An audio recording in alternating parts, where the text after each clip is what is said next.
All right, we're wrapping things up. This is the last panel of the day.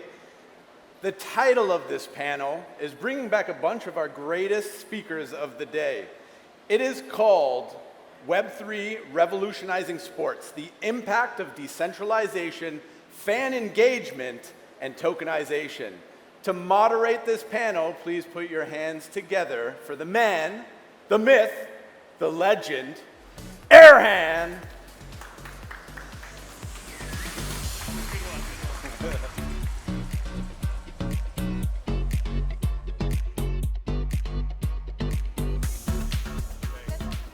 Thank you, Chris, for that epic introduction. Join us on stage, guys.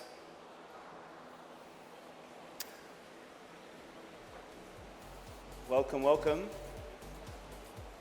All right, so look, really excited about this panel. I mean, I'm a massive sports fan myself, so to have two of the largest sports organizations in the world sat with us here today in Algarve, I think is pretty special, and you, Tim.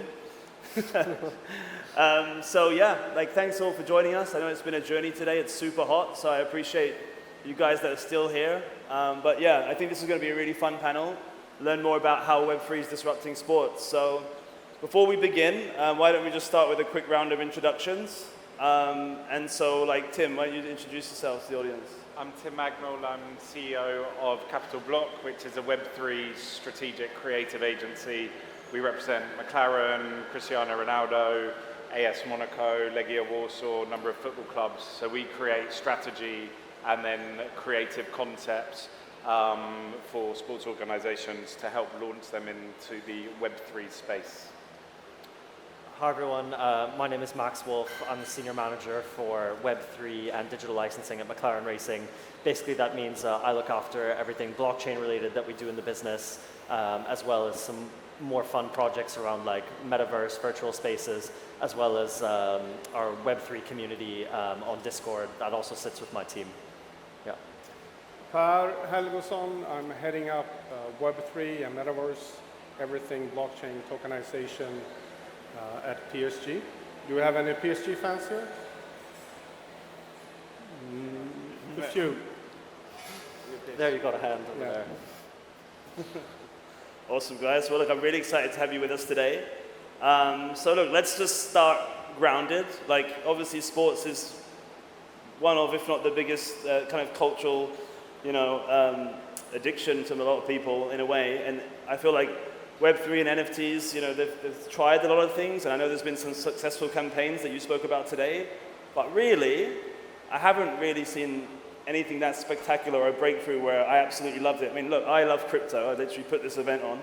And I love sport. I love Manchester United.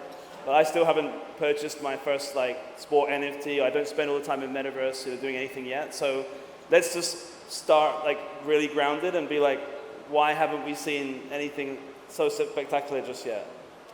I think from my point of view, from a strategic place, when you had the launch of Web3 and kind of Web3 jumped onto the scenes a couple of years ago, it was for a very crypto audience. And what then, obviously then that, with the rise of apes and the rise of punks, from people going from $100 to owning $1 million ape or punk or whatever it may be, what you then saw is sports organizations jumping on that bandwagon and trying to implement what a Web3 audience and what a real kind of NFT degens were after, and then try and implement that to a sports audience, and they're two completely different audiences. So what you saw is football clubs like Liverpool launching these really, really poor projects with this really, really poor artwork, just expecting all of the fans to jump onto it and go, I'm going to buy it, but they had zero knowledge of crypto, they didn't really understand how to buy it, there weren't good rewards or anything like that, and that was the fundamental problem. And I think for me the fundamental problem is sports NFTs shouldn't be about value and shouldn't be about, oh, it's going to be worth this much in the future, and sports clubs just focused on the revenue in the early days, and sports organizations. That's dramatically changing at the moment, which we've seen with the likes of McLaren, but there's still a long, long way to go, and a lot of sports organizations aren't willing to put the time into it at the moment. It's interesting though, because we've seen a lot of people weren't really into art that much until NFTs came around, and suddenly a lot of these internet degens started loving art. So that kind of did make these internet degens like a new section, a new subculture. But it was a new piece of art, like it was an ape and a punk was something new, whereas a sports fan is a fan of a sports club, so it's the same thing. So you're trying to if you're Arsenal, you're speaking to 100 million fans around the world, or 500 million fans, whatever. If you're Man United, you're speaking to 1 billion fans around the world. But out of that, there's a small proportion that are going to be Web3 fans and NFT enthusiasts, and are also going to know how to go on and purchase crypto and do this and do that. So you have to then cater to that audience. So basically the Web3 audience and the NFT degens, they came up with this. They created this artwork through on blockchain technology and created NFTs.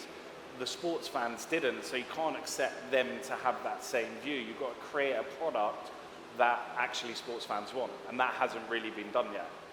Yeah, I really agree with that point. Like, we've seen, to some people, maybe the ideal sports NFT has been created, like, because it uses crypto art, or it's just like a free collectible that they can use to track in our case, like track the races that they've interacted with. Last year, we had a lot of like really strong utility packages connected to our NFTs. So people got hot laps of Silverstone, garage tours, and like for fans who wanted that, then maybe that was like their real breakthrough, like best case NFT. But out there, I think there is still as some like yet undiscovered benefit to fans for engaging with the sports NFT program that we haven't really discovered yet, and I think it'll come along a bit as the technology evolves. Maybe it'll be something around like rewards tracking, tracking how as a fan you interact, like you follow your club's newsletter, you follow them on social media, you attend one of their online events, and it gives you a score, and then you can, sort of gamify the loyalty program. Maybe that'll be the breakthrough. But yeah, I just think like technology has to mature a bit before we really see the catch-all use case. I think it matched where the cycle and the maturity is and the ecosystem growing. And so I think everybody from brands to consumers to technical providers saw it more of a transactional engagement versus that you want to build the relationship and build an engagement and capitalize on that as a return. So the cause and effect is I think we started with transaction and never like took that next step, I think. And I think next phase, given the fact that we're here, I think represents the ecosystem taking off where you actually engage, you build that relationship, and the technology is supposed to do that. And I think that it's being a geek, it's hard because you like the tech, and if you're into investment, you like that. But with PSG, where you have 200 million fans, it's got to be about them. It can't really be about you. And I think that kind of shift has to occur now in the next phase. And I think the ones who will take off. Yeah, I think that's quite interesting, right? Because I think a lot of the things people liked about the NFT art side of things is that you got to get really close to the artists. They're on Twitter Spaces. You can ask them questions. You felt part of, like, even if it was a smaller community, but you felt part of something bigger. And obviously that's what sport's about as well. But like with NFTs, I mean, I know that you've got a great utility coming up with Ronaldo, right? I think that's public about what you can do on that NFT. And the thing is, you've got millions of fans like PSG, but maybe tens of millions probably, and same as McLaren.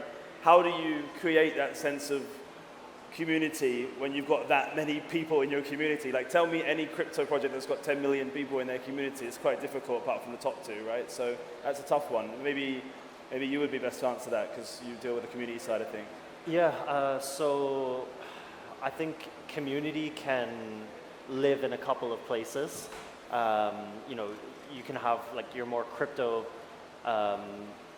like interested parts of your community. They'll probably interact like on crypto Twitter. So we do a lot of work with our blockchain partner Tezos.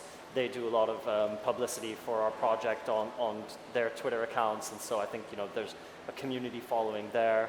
For us, the McLaren-owned part of the community comes through our Discord server, and the way we've built that is really by trying to establish an already existing community of fans on the Discord server, and then sort of introducing them to Web3 there, just in another channel, and the fact that it's a free project as well, that's like low friction to entry. They don't need to go create a separate wallet to sign up, just log in with Google, Facebook details. So it's very low friction, low risk for them.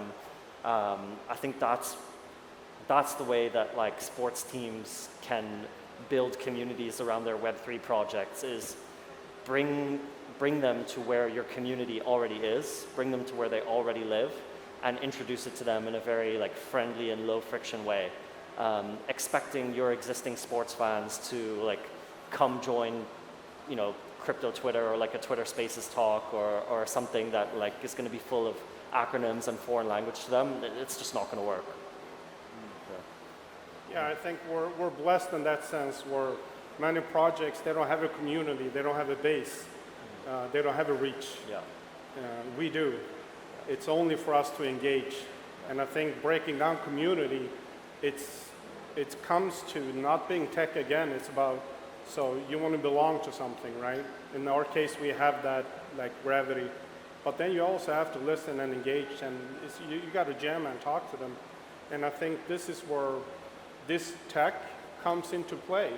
It allows us to do that simply in a much more effective and scalable way.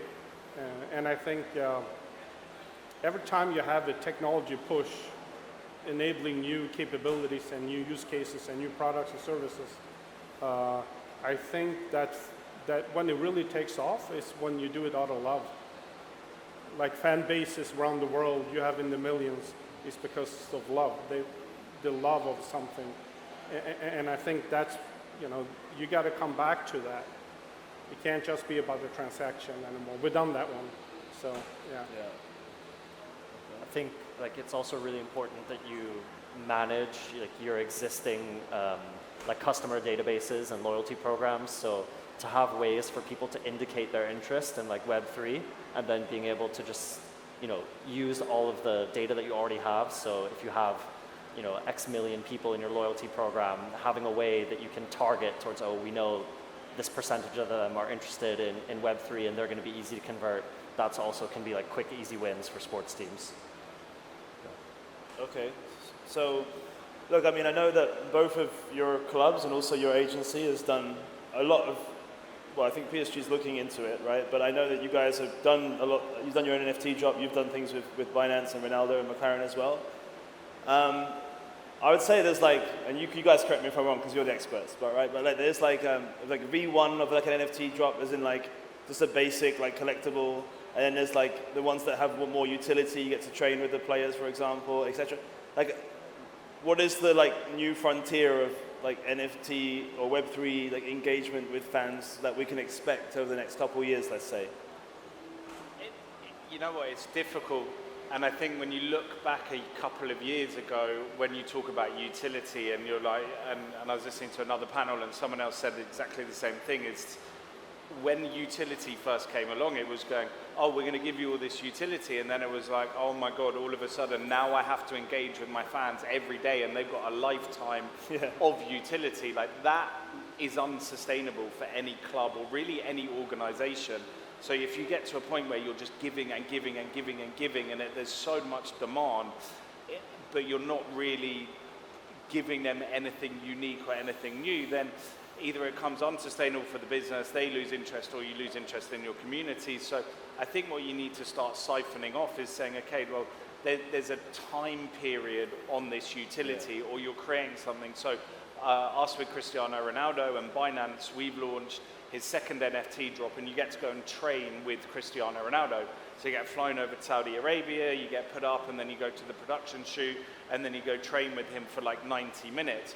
But there's certain things that if you don't like claim it in the right time, then you lose out on that utility, and you're still an owner of it. And then you become into a founding members club, but we're not promising things over and over again. And also we've got to remember that not every single one of your fans is going to be a fan of the NFT or a fan of that project. And also but you need to really nurture those people the same way that clubs And sports organizations have social media teams, have Twitter teams, have HR teams, finance teams. You need a Web3 team. You need dedicated people that are working on this every single day. And it's amazing how many sports clubs don't and still think, oh, we're going to launch an NFT and think people are going to buy it because there's 3 letters there and it says NFT, which really is just ridiculous. Yeah, I fully agree, honestly. Sometimes, you know, as exactly as Tim said, when clubs promise utilities, you end up in a deflationary spiral where you have to promise more and more than, you know, you released last time. And so I think one of the evolutions that I really want to build out for the McLaren program is sort of digital utilities in virtual spaces. So that's something that's easily scalable, but still very engaging and can still like really deliver a lot of value to customers and to fans. So, you know, people having access to unique experiences or being able to have additional functionality in like a McLaren branded virtual space. Yeah, I think that's the future as I see it. I arrived in March, so I've only been a couple of months, but one of the things that we did, I think, in collaboration, given that we're here and you have music and you have art and you have fashion and sports, I think in the intersection and the mix of things, interesting things is going to happen. So we, with Crypto.com and another team, and in Miami for the Miami Grand Prix, PSG was going to open up a store because PSG has stores around the world. And so for that event, in collaboration, we did things where previous fans could come and actually get in a priority queue in order to buy NFTs and or getting access to the racetrack and or the party and or the PSG house that we had in Miami and the store. And I think there are 2 things I think one could do, and one is to make sure everyone else that we engaged before, we do what intention works with. And I think we'll see a lot more of that, I hope, and engaging the new ones. So it's not only getting them in, I think it's one of the key things is actually getting the old ones up and running and remind them and bring them with you forward, I think. Not just doing another batch, another crew coming in. Yeah. Yeah, so I think one of the trendy things happening is like, blockchain analytics now. So like obviously by doing an NFT drop or having wallets associated with your brand, now you can obviously do tons of data digging in to see, oh, actually the people with McLaren NFTs love pudgy penguins, or, you know, they love Bored Apes or whatever it is, and you can build up a whole profile of them. From a brand perspective, have you guys been looking at Web3 analytics to identify, because everyone now, all NFT projects would love to partner with PSG or McLaren, right? Let's be honest. And a lot of them are looking for brand partnerships all the time. And so have you given that much thought yet about deep diving into your own database of Web3 wallets and see about maybe partnering with Web3 native platforms and using that as a way to tell you who you should partner with? In short, yes, absolutely. I think, you know, as Tim and I were saying earlier in the speech, like one of the future parts of sports NFTs is going to be involving partners, and you know that's everything from like brand and team partners, but also it can be other partners in the crypto space, other crypto projects. It's a great way to provide like reciprocal utility. It's a great way for everyone to grow their community. I think in the crypto space we very much have like a rising tide lifts all ships sort of scenario. And so, you know, working with others to engage as many people as possible is absolutely something we want to pursue. Analytics can be challenging. It can be difficult to collect data from people in the Web3 world to get insights into what they like. I've recently seen a couple companies who are coming up with some pretty good solutions in the space. And so, yeah, as that capability improves, then I think you'll see teams like McLaren start to get better and do more of those targeted partnerships. Yeah. I think it's key, just like in Web 2. And with the introduction of machine learning now having the iPhone moment, I think if you have the data, you should analyze that. If you can analyze in real time, you should execute upon it and update the product and the service and offering, I think. And so I think we're right there now where the cost for this is so small, so you can actually do that. Yeah, and I think this is one of the things, one of the opportunities, if you will, where you can be fast and agile and small, but yet have superpowers if you do that. Yeah. I think what's interesting with what McLaren and what PSG have done is they've kept it very much in-house, and they've kind of built their own platforms, and they've worked very much within themselves. And I think, as you said earlier, every NFT platform marketplace wants to work with these two brands, and rightly so. But I think like any Web2 project, if you're pushing a McLaren branded product, you need to keep that control close to you, and you need to hold that data. The same with PSG.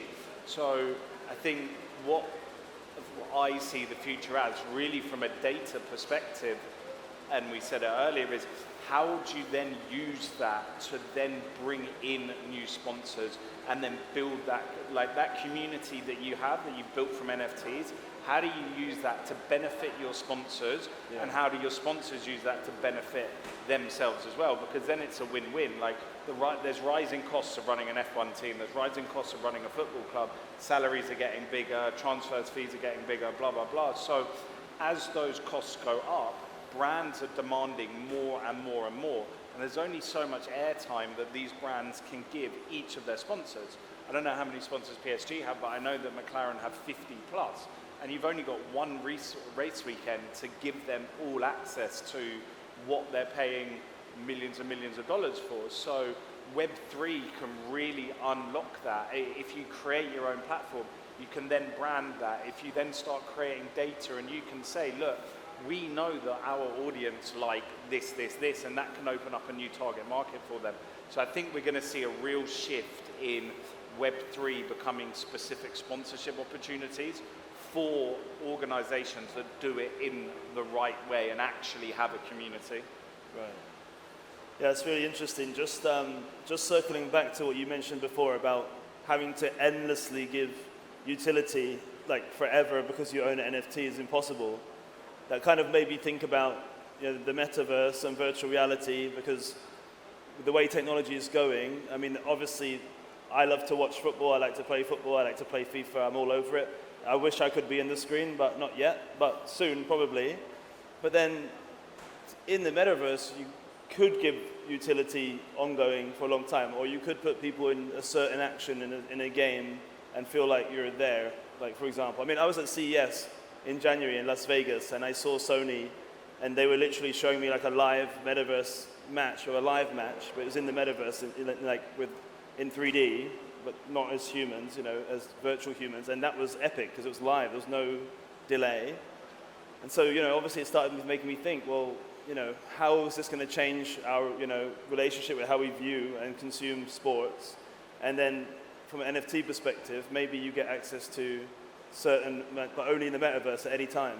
I think there's things with the metaverse that you could create, like you could create a replica of all of the 23 garages that McLaren are going to be at, or the locker room at PSG, and you get access to behind the scenes, and your NFT maybe gets you into the locker room, and then you actually get video content of the manager or of Zach like talking to the drivers or something like that. Do I think that the metaverse is going to take over sports fans? Look, fundamentally, no. Like if you're sitting around and you're going to watch an Arsenal match or a Chelsea match or whatever, you think those guys in the pub are talking about the metaverse? Absolutely no chance. Like, depends how many beers they've had. But if you're giving something and you're making it really seamless for them to then be able to purchase a NFT that then brings you into something on a PSG platform or a McLaren platform, and you get exclusive content, and it's like a web-based metaverse, then yeah, like that is a little bit more cool when you're sitting at home. Like, are the majority of F1 or football fans going to have headsets on and looking at it? For me, in this moment right now, no. I think, like, building on what Tim said, one of the tropes that I want to avoid with like bringing McLaren into virtual spaces is just reproducing real life one-to-one.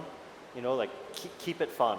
we already have the real world, and we're not trying to replace it. We're not trying to get everyone to, come to our headquarters and see a one-to-one replica. Like, I want to put, a racetrack in space in the basement of the MTC. Like, just keep it fun, keep it cool. I think that's going to be a key to like making engaging sports, metaverse activations. Well, I think there is a space where, just like everything you do today in social, you can do in a virtual setting. You can have just like we have lounges at the Parc des Princes, you can get out your lounge and you bring your friends and your partners or your customer there. I believe that there is a space where fans for PSG can actually create their own. And I believe that there's going to be content uniquely where, as a brand and as a club, would like to cater that specifically to an engagement area, virtual or not, where we engage with them and we allow them to create and engage with us or each other. And I think it doesn't necessarily has to be where I think all the show reels are, where you run around, you're alone in a fantastic looking metaverse. I think it's has to be very specific to whatever brand and engagement that you want to offer. And I think it's an excellent way to kind of reframe and brand expand your experience, where I think the Instagram feed and the polished show reels of players and clips and goals is one thing, right? But then there's, I think, like on the back of documentaries where F1 kind of spearheaded it, now you have biking and whatever, where people are interested of what happens behind the scenes and what's the documentary, like how do they train, how do they live, what do they eat, like how does that work? And so I think as just one example, there's so many things that's really untapped and unengaged, if you will.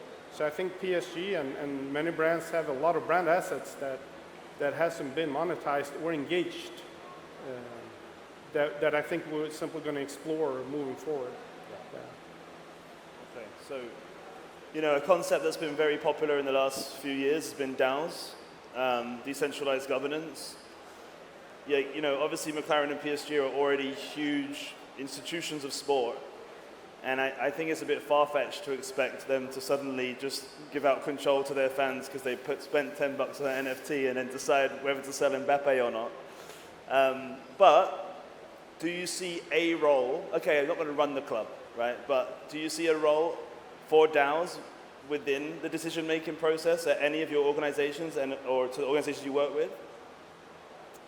Well, I think that DAO has a function. Now it's even becoming a legal entity in some markets, right? And I do think that it's one thing where I think now we think that DAO decides it's up to them. But I think the counter is where brands like PSG or McLaren could say, which one do you think we should engage in terms of a partner, A or B? Or how do you think we should do this? And it's kind of like when you sell something, you say, it's not everything, because then you can't decide. It's more about, of these options, which one do you choose? And I do think that that's a more balanced approach, I think. With that said, I think downrange, in a couple of years, I think there will be players that's going to fund their own players.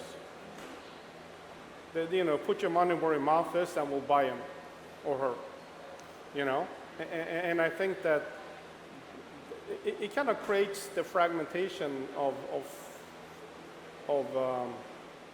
crowdfunding function, let's say, if you will, where everybody has $5. You got a couple of million people, well, then you can buy a player. And I think that's... But then does those image rights go to the fans? Yeah, well, where does it end? Well, I think that it's easy to talk and then put your money where your mouth is and put your weight in and go all in. And I think if you allow fans to do that, I think they'll react. But I don't think you can simply just say it's an open field and you decide and we'll follow, because that's never going to happen.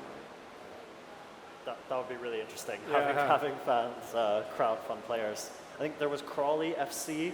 I think that I think there's a few exceptions where where that is your base and understanding from the owners, and where the owners is the fan base, I think is different, right? Yeah. Yeah. From the McLaren side, just being honest, we're not going to get to a point where we have fans voting on when to pit Lando and like what tire compound to put Oscar on. It's just not. That's not in the cards, I don't think.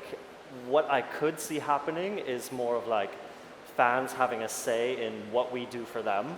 So like, okay, as our fan base, we could do different types of events for you guys. What would you prefer? Different types of merch. What sort of content would you like to see? We've experimented with using this as like utilities for some of our past NFT drops. And so I could see that getting more formalized into a DAO going forward. Yeah. I mean, I think it's very tricky for any league, top tier football club or sports organization to implement a DAO.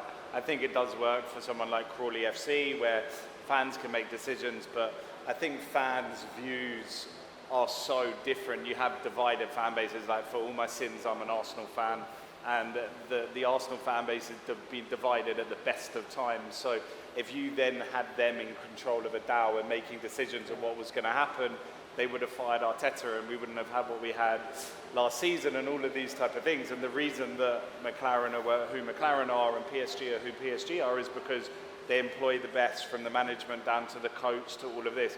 If you have Tom, Dick and Harry kind of trying to make those decisions, I think it all just falls away. So I think there's decisions that you can make fans be involved in. You've obviously seen the likes of Chili's and Socios with fan tokens that have kind of gone down that route, but that's kind of fizzled out a little bit for the moment. So I think having DAOs run serious organizations is, in top tier sports clubs, is never going to happen in my opinion. But I think there is a role for it in sports around media companies and voting on things that better the sports ecosystem. Yeah. Like if Arsenal are playing Man United, then you can make a decision that if Arsenal win, that company might donate $100,000 to build a football pitch in Africa or something like that. I think there's more of a voting decision about bettering the ecosystem, but changing fundamental decisions, like when are you going to pit for McLaren, it's never going to happen. Just a quick question. I'm pretty interested because I know you did the drop with Ronaldo and still doing that. And I think that's with him directly, correct me if I'm wrong. So like, and obviously you're representing the brands, and so Tim's representing a player on this occasion. Is every single player has a different deal? Like for example, if let's say Mbappe does a drop, is that tied to PSG? Or what if he goes to like Chelsea next week? Like would utility die when he moves to Chelsea? Or is every single player has different rights for every deal? And how does that transcend with Formula One and football? Is it the same or is it different? I mean, so we did our Ronaldo deal with Binance. So okay. we do work with Binance and we are doing a drop on there. We do work with players. The reason we worked with Binance was because obviously the biggest player in the world in terms of followings, and then the biggest platform. So it made sense. I think, I can't speak on behalf of these guys, but for the players, I think it's a lot harder them building their own platforms like these guys would from a player perspective. So working with third parties feels a little bit better, but from what I know about IP rights, if a player or an individual person is launching an NFT, it's probably going to be separate from the entity that they work from, right, because of IP rights, and that will happen from each club. Is that what you see as well, or? Well, I think all stars, no matter sports or whatnot, the bigger the star, the more unique your contract is, right? And the more rights you can push through. And I think from now on moving forward, I think a lot of players is going to explore this option where they haven't really been aware of, maybe, or hasn't cared about. And I think this is going to be an interesting arena to kind of navigate for all parties, the clubs, the leagues, the players, right? And I think that's another reason why you need a person or a team to navigate your brand or your company into that, because it's not super simple, and it's not like you can just Google it and you have a playbook like we talked about last night. I mean, it's new for the first time. And so it's a lot of dependencies. It's like a Swiss clock. You move something over here and it affects things over here, and all of a sudden everything is moving. And so I do think, because you have the sponsors as well, and legal rights is changing now, right? And so, yeah, it's going to be an interesting navigation in coming years. Yeah, I think to your point around like the complexities involved in this scenario, you know, there's examples in Formula One of individual drivers putting out their own NFTs, where the team they drive for also has their own NFT program.